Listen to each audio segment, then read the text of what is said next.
ថិតនៅភាគនិរតីនៃប្រទេសកម្ពុជាខេត្តកំពតគឺជាខេត្តមួយក្នុងចំណោមខេត្តទាំង4ដែលមានព្រំប្រទល់ជាប់សមុទ្រមានសក្តានុពលលើធនធានធម្មជាតិដ៏សម្បូរបែបដែលជាគោលដៅអេកូទេសចរណ៍ដ៏ទាក់ទាញជាតំបន់នៃចំការដំណាំផ្សេងៗរួមទាំងទីតាំងដែលអំណោយផលដល់ការវិនិយោគខណៈខេត្តកំពតក៏មានកំពង់ផែទឹកជ្រៅតំបន់សេដ្ឋកិច្ចពិសេសនិងថ្មីៗនេះទើបតែបើកសម្ពុតកំពង់ផែទេសចរណ៍អន្តរជាតិដែលនឹងជួយជំរុញវិស័យទេសចរណ៍តាមផ្លូវសមុទ្ររបស់កម្ពុជានាពេលអនាគតថែមទៀតមានចម្ងាយពីរាជធានីភ្នំពេញ148គីឡូម៉ែត្រខេត្តកំពតមានបណ្ដាញផ្លូវគមនាគមន៍ខ្វាត់ខ្វែងជាពិសេសផ្លូវជាតិសំខាន់ជាច្រើនខ្សែដែលបានក្រាលកស៊ូយ៉ាងរលូនស្រិលងាយស្រួលធ្វើដំណើរដូចជាផ្លូវជាតិលេខ3ផ្លូវជាតិលេខ31ផ្លូវជាតិលេខ33និងផ្លូវជាតិលេខ41ក៏ដូចជាបណ្ដាញផ្លូវជាច្រើនទៀតរួមទាំងផ្លូវរថភ្លើងផងដែរដែលប្រៀបបាននឹងសរសៃឈាមសេដ្ឋកិច្ចរបស់ខេត្តកំពតខេត្តកំពតមានផ្ទៃដីសរុប4873គីឡូម៉ែត្រការ៉េដែលមានព្រំប្រទល់ភាគខាងជើងជាប់នឹងខេត្តកំពង់ស្ពឺខាងលិចជាប់ខេត្តព្រះសីហនុខាងត្បូងជាប់ឈូងសមុទ្រនិងខេត្តកែបភាគអាគ្នេយ៍ជាប់ប្រទេសវៀតណាមនិងខាងកើតជាប់ខេត្តតាកែវមានប្រជាជនរស់នៅប្រហែលជាង6សែននាក់បច្ចុប្បន្នខេត្តកំពតត្រូវបានបែងចែកទៅជាស្រុកចំនួន7រួមមានស្រុកទឹកឈូស្រុកឈូកស្រុកកំពង់ត្រាចស្រុកអង្គរជ័យស្រុកបន្ទាយមាសស្រុកដងតុងស្រុកជុំគិរីនិងមានក្រុង2ផងដែរគឺក្រុងកំពតនិងក្រុងបូកគោគួរឲ្យដឹងថាក្រុងបូកគោត្រូវបានបង្កើតឡើងនៅថ្ងៃទី10ខែមីនាឆ្នាំ2021ដោយបានកាត់យកឃុំចំនួន3ពីស្រុកទឹកឈូគឺឃុំបឹងទូកឃុំកោះតូចនិងឃុំព្រែកថ្នោតនេះបើយោងតាមអនុក្រឹត្យស្តីពីការបង្កើតក្រុងបូកគោហើយទីតាំងរដ្ឋបាលក្រុងបូកគោគឺស្ថិតនៅក្នុងសង្កាត់បឹងទូកដោយរៀបចំរចនាសម្ព័ន្ធនិងប្រព័ន្ធគ្រប់គ្រងរដ្ឋបាលត្រូវអនុលោមតាមច្បាប់ស្តីពីការគ្រប់គ្រងរដ្ឋបាលរាជធានីខេត្តក្រុងស្រុកនិងខណ្ឌ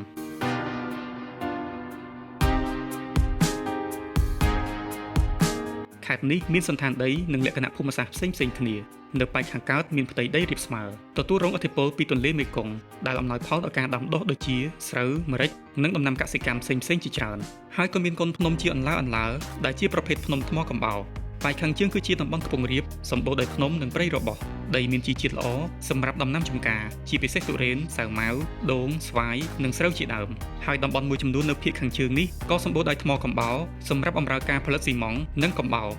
នៅប៉ែកខាងលិចគឺជាតំបន់ភ្នំខ្ពស់ព្រៃឈើក្រាស់និងជាជំរកសត្វព្រៃដែលសម្បូរទៅដោយតំបន់ទេសចរណ៍ធម្មជាតិមានទឹកធ្លាក់និងទីកន្លែងទាក់ទាញជាច្រើនជាពិសេសគឺឧទ្យានជាតិព្រះមុនីវង្សបូកគោដែលជាតំបន់អភិរក្សធនធានធម្មជាតិដ៏ធំបំផុតមួយនៅក្នុងប្រទេសកម្ពុជាដែលមានក្រុងបូកគោនៅលើកំពូលភ្នំដែលជាឋានសួគ៌ទេសចរណ៍ដ៏អស្ចារ្យបំផុតបន្សល់ទុកនៅសំណង់អាណានិគមមួយចំនួនព្រះរាជដំណាក់វិហារកាតូលិកវត្តអារាមផ្ទះលំហែនិងសំណង់ថ្មីៗជាច្រើនទៀតដែលបាននឹងកំពុងអភិវឌ្ឍឥតឈប់ឈរតំបន់នេះមានអាកាសធាតុត្រជាក់ពេញមួយឆ្នាំដែលមានព្រៃត្រូពិចយ៉ាងក្រាស់មានទឹកជ្រោះដ៏ស្រស់ស្អាតជាច្រើនកន្លែងចាប់ពីជើងភ្នំឡើងដល់កំពូលភ្នំបន្ថែមពីនេះក៏មានអាងទំនប់វារីអគ្គិសនីដងអូដងស្ទឹងព្រែកចំការដំណាំនិងមានរីសតស្អាតៗជាច្រើនសម្រាប់ស្វាគមន៍ភ្ញៀវទេសចរទីឋានដ៏ពិសិដ្ឋនេះពិតជាកន្លែងកម្សាន្តដ៏អស្ចារ្យបំផុតនិងសម្បូរបែបនៅក្នុងប្រទេសកម្ពុជានៅប៉ែកខាងត្បូងគឺជាដីជាប់មាត់សមុទ្រលាតសន្ធឹងតាមបណ្ដោយឆ្នេរប្រវែងប្រហែល76គីឡូម៉ែត្រដែលជាតំបន់មានសក្តានុពលបំផុតសម្រាប់ការផលិតអំបិលលើផ្ទៃដីស្រែអំបិលប្រហែល3675.94 ហិកតាដែលនាំឲ្យខេត្តកំពតក្លាយជាទីតាំងផលិតអំបិលដ៏សំខាន់បំផុតមួយនៅកម្ពុជានៅតាមតំបន់ឆ្នេរសមុទ្រនេះក៏សម្បូរទៅដោយតំបន់ព្រៃកោងកាងដែលត្រូវបានបង្កើតទៅជាតំបន់សហគមន៍ទេសចរនិងអភិរក្សធនធានធម្មជាតិដែលមានផ្ទះស្នាក់រីសតកន្លែងបោះតង់ឆ្នេរខ្សាច់និងការនេសាទរបស់ប្រជាជននៅក្នុងតំបន់វាក៏ជាទីតាំងនៃកំពង់ផែទេសចរនិងកំពង់ផែទឹកជ្រៅផងដែរជារួមមកវិញផ្ទៃដីនៅក្នុងខេត្តកំពតទាំងមូលពិតជាមានសក្តានុពលយ៉ាងសម្បូរបែបសម្រាប់ការវិនិយោគទាំងវិស័យទេសចរកសិកម្មនិងឧស្សាហកម្មបច្ចុប្បន្នខេត្តកំពតបានទទួលការអភិវឌ្ឍយ៉ាងខ្លាំងជាបន្តបន្ទាប់ឥតឈប់ឈរលើគ្រប់វិស័យនិងបានក្លាយជាគោលដៅទេសចរនិងការវិនិយោគដ៏សំខាន់ម្រេចនៅខេត្តកំពតមានកេរ្តិ៍ឈ្មោះល្បីល្បាញខ្លាំងមានដូចជាម្រេចខ្មៅម្រេចខ្ចីនិងម្រេចសក្រៅពីម្រេចនិងស្រូវខេត្តកំពតក៏សម្បូរទៅដោយដំណាំផ្សេងៗជាច្រើនទៀតដូចជាទុរេនសាវម៉ាវដូងសណ្តែកសៀងសណ្តែកដីពោតនិងប៉េងប៉ោះជាដើមប្រជាពលរដ្ឋនៅក្នុងខេត្តកំពតក៏ប្រសពណាស់ដែរនៅក្នុងការចិញ្ចឹមសត្វដូចជាមាន់ទាគោក្របីសម្រាប់បម្រើនៅក្នុងវិស័យកសិកម្មនិងការលក់ដូរក្រឡេកមកកាន់ក្រុងកំពតដែលសណ្ដូកតាមដងព្រែកក្បែរឆ្នេរសមុទ្រពិតជាមានសម្រស់ដ៏ទាក់ទាញនិងមានការរៀបចំសណ្ដាប់ធ្នាប់បានយ៉ាងល្អ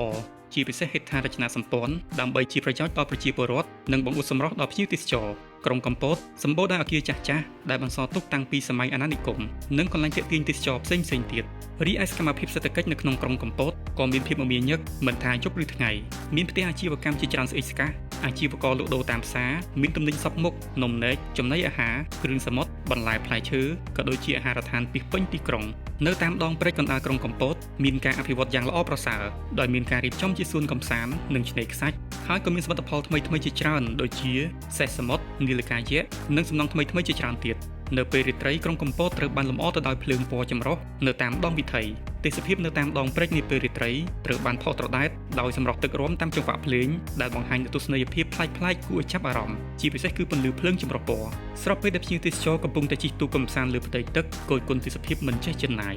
នៅជុំវិញក្រុងកំពតគឺជាជង្រុកនៃតំបន់ទេសចរដែលមានរីសតរីកដុះដាលដោយផ្សិតជាពិសេសនៅតាមដងព្រែកទឹកឈូរហូតដល់ទំនប់វារីអគ្គិសនីកំចាយក៏ដូចជានៅតាមតំបន់ឆ្នេរសមុទ្រដែលជាតំបន់ទេសចរបែបធម្មជាតិស្រស់ស្រាយនិងមានខ្យល់អាកាសល្អបរិសុទ្ធអនុញ្ញាតឲ្យភ្ញៀវទេសចរជាតិនិងអន្តរជាតិកម្សាន្តសប្បាយជាមួយនឹងសកម្មភាពជាច្រើនខេត្តកំពតមានអាកាសធាតុត្រូពិចក្តៅនិងសើមនិងរងឥទ្ធិពលពីខ្យល់មូសុងអាកាសធាតុបែបនេះពិតជាអំណោយផលខ្លាំងដល់ការអភិវឌ្ឍវិស័យទេសចរនៅរដូវវស្សាមានភ្លៀងធ្លាក់ច្រើនដែលល្អបំផុតសម្រាប់ការដាំដុះដំណាំគ្រប់ប្រភេទសីតុណ្ហភាពជាមធ្យមគឺប្រហែល27អង្សាសេខណៈដែលសីតុណ្ហភាពអបបរមាគឺប្រហែល16អង្សាសេនៅខែធ្នូនិងខែមករាគឺជាខែដែលត្រជាក់បំផុតចំណែកឯខែក្តៅជាងគេគឺខែមេសាដោយសារតែស្ថានភាពនៅជាប់មាត់សមុទ្រសម្បូរទៅដោយភ្នំនិងព្រៃឈើចង្ក្រាស់ដែលមានភ្លៀងធ្លាក់ច្រើនផងដែររដូវវស្សាចាប់ពីខែឧសភាដល់ខែតុលាអាកាសធាតុមានសំណើមខ្ពស់រហូតដល់ 90%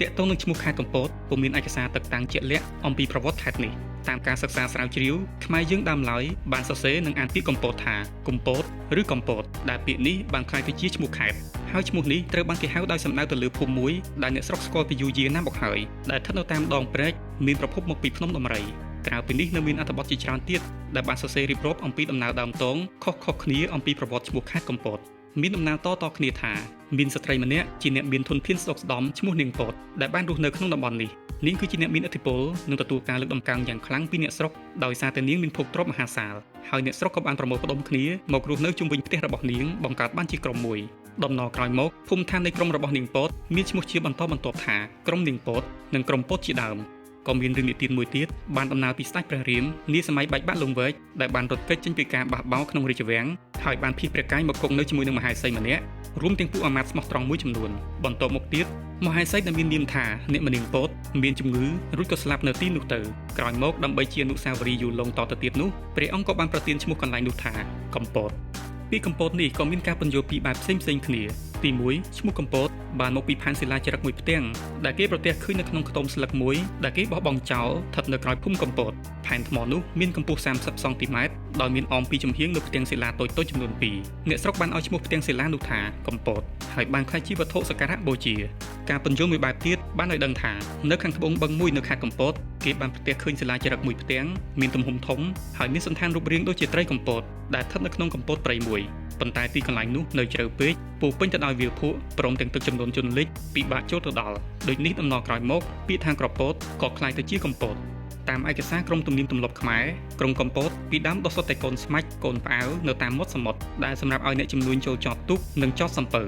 ក្រោយមកទៀតមានចិនយួនចាមខ្មែរទៅសង់ខ្ទមនៅជាកំពតទៅតឹងថ្ងៃនៅតាមបណ្ដោយមាត់ព្រែកកន្លែងដែលចាមចិនខ្មែរយួនសង់ខ្ទមរស់នៅនោះគេសង្កេតឃើញមានផ្ទះជាកំពតទើបគេសន្មតថាភូមិកំពតលុះក្រោយមកទៀតពេលមានផ្ទះនៅហើយប្រជាជននៅទីនេះបានធ្វើទៀមលក់បាយសម្រាប់ឲ្យឈ្មួញអមរិកចិនយួនចាមជ្វានិងពួកឈ្មួញដែលចតទូកឬអ្នកធ្វើដំណើរឈប់សម្រាកដើម្បីបរិភោគបាយក្រោយមកអ្នកធ្វើដំណើរហៅឈ្មោះទីនេះថាផ្សារកំពតហើយខ្លះទៀតហៅថាផ្សារកំពង់បាយដែលសពថ្ងៃនេះបានក្លាយទៅជាឈ្មោះខេត្តកំពត